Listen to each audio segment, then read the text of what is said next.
Sa pagpapatuloy ng mga pasabog nitong kababayan natin sa Amerika, mga kababayan, ay binanggit daw ng kanyang source. Ang source daw na ito, mga kababayan, ay mayroon daw interaction dito sa mga indecent, sabi niya, mga kababayan, di umano indecent activities ng pamilya Ngagva. At ayon daw sa taong ito, mga kababayan, mayroon daw kapansin-pansin na amoy etong ating Ngagva, mga kababayan. Ayon sa kanya, si Dean Chase, mga kababayan, sinabi daw ng kanyang source na etong si Bangag ay amoy patay na.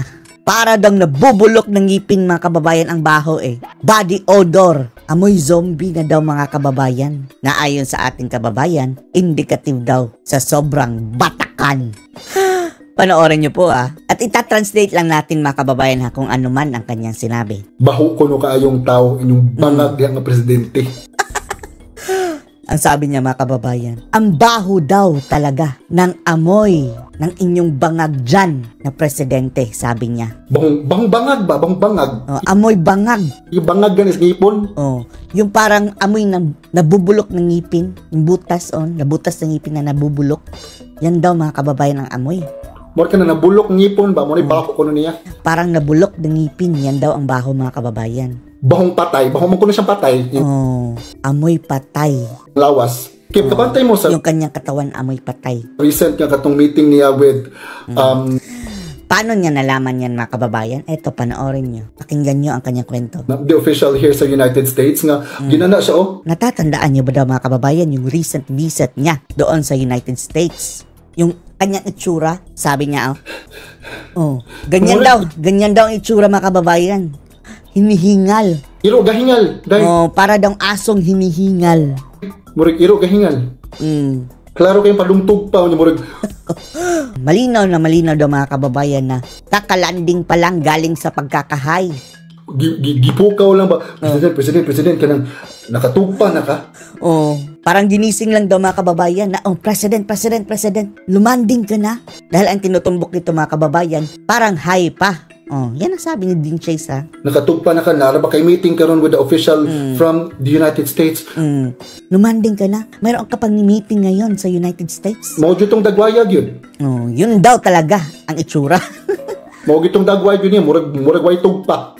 Para daw hindi pa nakalanding galing sa pagkakahay yung mga kababayan daw, Fly high, butterfly. Bangag ninyo diha nga kanang kuan, kanang pulboronic ninyo nga presidente diha nga. Yung bangag daw na pulboronic na presidente. Sabi niya, hiwi-hiwi ang mapapangig. Yung ngiwi daw ang panga, mga kababayan. Yatay. Tosang manyak sa dako. Diyos niya. Huwag na lang natin yung banggitin na. Diba? Swingers, mga baga kay mga naong, murag mga itsura. Ang kakapal daw ng mukha, mga kababayan. Akala nyo daw mayroong mga itsura. Naapa? Eto pa. Eto na, mga kababayan, kung bakit nga nasabi na mabaho. Sa mga... Usa sa mga na-contact na ko ba? Isa daw sa mga na-contact niya, mga kababayan. Mga audio. Yung nagbigay sa kanya ng mga audio. O mga gi-recount niya ang katong mga message lagi. At nire-recount niya daw, mga kababayan. Kanang papilon lagi o kanang swinger. Nung inimbita siya sa mga indecent party daw ng mga Ngagva, mga kababayan. Party, sex party ba? Ningon siya na... Yung tsuktsakan party. Dili gid ko niya trip gid ko mo push through. Sabi daw nung tao, mga kababayan, wala natin, babae ba, lalaki? Sabi daw nung tao, mga kababayan, parang hindi na daw siya gustong tumuloy. Bakit? Kay baho kuno kaayong tao. Dahil ang baho daw. Napakabaho na tao, mga kababayan. Wala natin sino tinutukoy niya. Baho kuno kaayong tao inyong bangag diha nga presidente. Ang tinutukoy niya, mga kababayan, si Ngagva daw. Napakabaho daw na tao, sabi ng kanyang source. So mo ginay klaro kay nga timailhan nga adik na yung presidente diha. Yan daw ang napakalaking palatandaan, mga kababayan, na Judictus Benedictus ang Ngagva. Baho kayong tao. Dahil ang baho wala natin, mga kababayan, hindi pa ako naka-encounter ng adik talaga na tao up close. Ang sabi nila, hindi daw na yan naliligo dahil parang ayaw ng matubigan. Ayon, nalalamigan.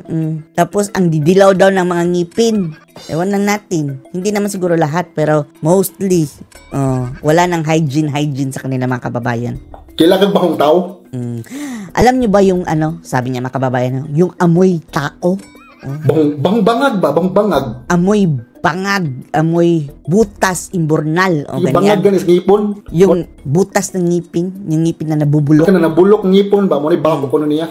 Yan daw ang baho niya. Mauna. Yan. So anyways. So feeling nato ang gapatagan na siyang kanang gobyerno diha no murag sa tingin na niya mga kababayan, ang nagpapatakbo talaga ng gobyerno natin dito sa Pilipinas. Romualdez na naman siguro. Ay si Romualdez na lang daw. Kaya murag naman sa saktong pangisip yung presidente diha. Dahil anya mga kababayan tina-translate lang natin ito parang wala na daw sa tamang pag-iisip. Sabi niya hindi tayo. It's up to you mga kababayan to say yes or no. Kabantay ka murag sige hingal niya shifty kig ay sana ba?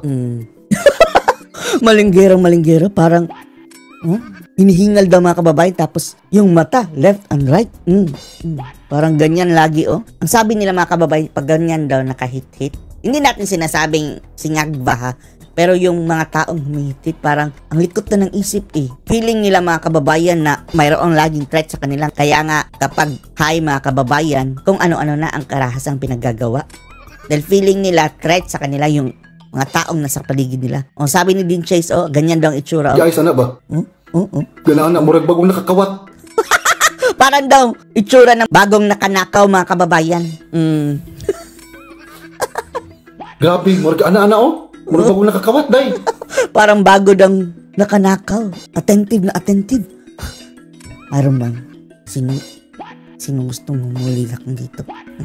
So, munang suko kay sila ni Sara Duterte. Kaya galit na galit daw sila kay Sara Duterte. Wala man sila matahi ni Sara Duterte. Dahil wala silang mahita kay Sara Duterte. Naapad yun siya kanang push pag yun na anti-graft and corruption nga bill pag yun pag yung pakusgan pag yung ipasulit og pag-ayo. Tapos si VP Sara Duterte mga kababayan pinupush pa niya yung bill na anti-graft at plano ni Sara na ipapasolido pa ang paglaban sa korupsyon. Ang anti-graft and corruption nga bill mo nang suko kay sila yung napangitaan na tunig paaging nga mapatangtang ni mga Duterte dali kay kusog jud kaayo ilang power sa kaya galit na galit sila kaya hinahanapan talaga nila ng paraan mga kababayan kung paano mapatanggal si VP Sara Duterte Pilipinas. Dahil ang lakas talaga ng impluensya nila sa Pilipinas. Going to say, you can never tarnish a person if that person has a really good track record of helping the Filipino people. You can never bring a person down. Og kaayo na siya og track record. Kung maganda ang kanyang track record, you can never put a person down. Nga naagid siya kuan ba kanang solid king foundation niya sa luyo ba? Yung solid talaga yung foundation niya sa likod. No? Solid kaayo.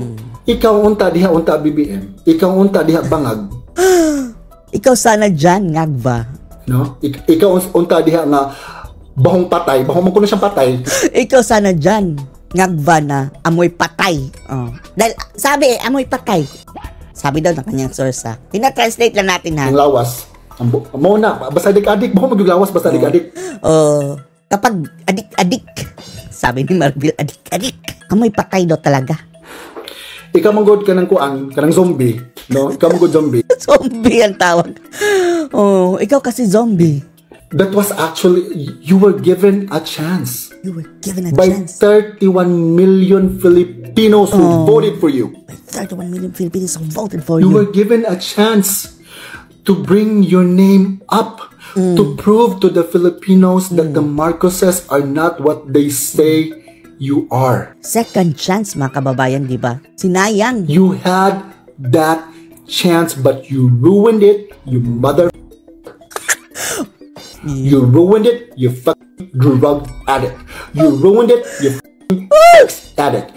You ruined it, you zombie. Grabe! Grabe. Kayo na ang umintindi niyan, taga-English naman. You ruined it. I voted for you. Kami rin. I fought for you. Kami rin, nakipag-away kami sa mga dilawan. I attended your rallies. Kami rin! Naapakan pa nga pa ako. I talked down to those people who didn't believe in you. Nakik-away ko sa mga pinklawan. Nang-block kami ng mga kaibigan, ng mga dilawan. I believed in you. I fought for your name, Mr. President. I was behind you all the way. I believed in you, but you ruined it. You ruined it. You betrayed me. You betrayed the trust of the Filipino people. You betrayed the nation. Talaga. And now what? This is what's happening to our country right now.